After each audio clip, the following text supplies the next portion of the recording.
Joining the MCU has been a very long time dream of mine. I've been trying for years to get my foot in through this door. I've had to threaten to burn the studio to the ground just to get to this point. So it's been a dream come true. She-Hulk was always my favorite character from Marvel Comics, and it was really the John Byrne run that made me fall in love with her because I loved how irreverent she was. I love how funny she was. I love how lighthearted and fun. There was this levity to the comics that was like a breath of fresh air because traditionally superhero comics are, pretty dramatic, very action oriented and sometimes can get very heavy. It's a lot of serious men dealing with serious issues.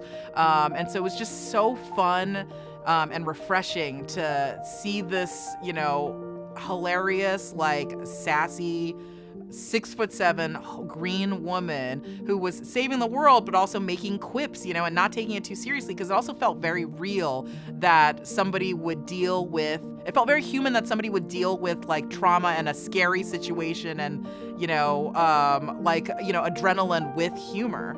And of course, there was the fourth wall breaking that I loved, and I love that she would argue with John Byrne. I love that she argued with Renee the editor. I love that she made fun of, comic book tropes. She-Hulk is a legal comedy, and people can expect just that.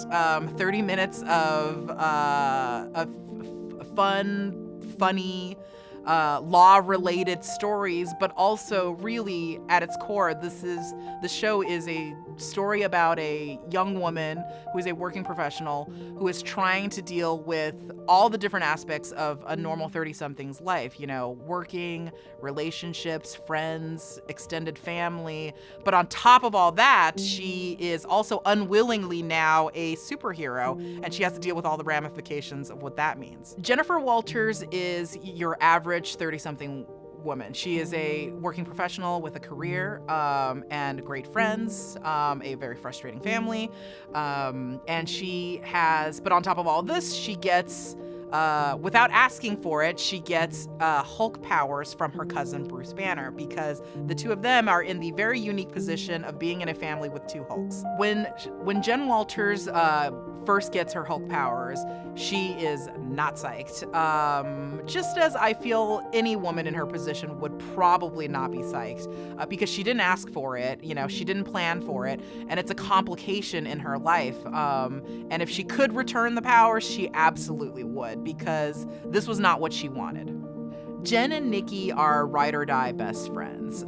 They're not only work best friends because they work together, but they are outside of work, like in their personal lives, best friends as well. And they, like a lot of classic friendships, they kind of are opposites, and they have very different energies that balance each other out. Like Jen is like very much a rule follower who, is a planner, and Nikki is just a complete freewheeling, free spirit who loves to do things on impulse and, follow whatever feels good and follow her gut instincts. And the two of them really balance each other out that way.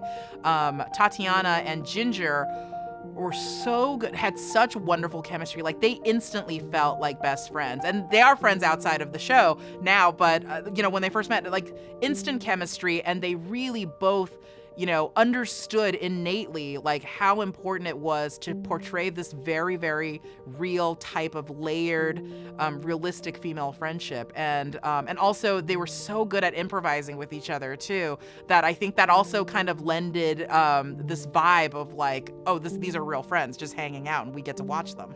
Titania is a villain that is very specific to She-Hulk in the comics. And that was one of the reasons that I really wanted to use her, because there are so many villains in the comics that She-Hulk had to share with, other characters. And Titania was one of the few villains that was actually very unique to She-Hulk.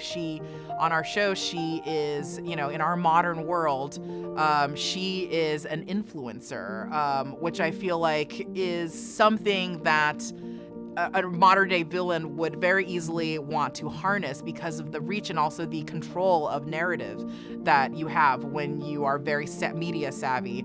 And just like in the comics, Titania is very, very fixated on She-Hulk for a lot of personal reasons. And she becomes kind of this bug that is constantly buzzing around She-Hulk and trying to take her down. A day in the life of a She-Hulk writer is a lot of fun and a lot of food, and then we try to fit in a little bit of work on top of that too. So our writers, we had a fantastic writing staff. We had such a fun writer's room, where it really felt like cheating because we'd come in every day and just felt like we were getting paid to make each other laugh. We would mine the movies and the comics for characters and, storylines and inspiration that we wanted to use, but we also would mine each other's personal lives and personal experiences and stories to turn into content for the show.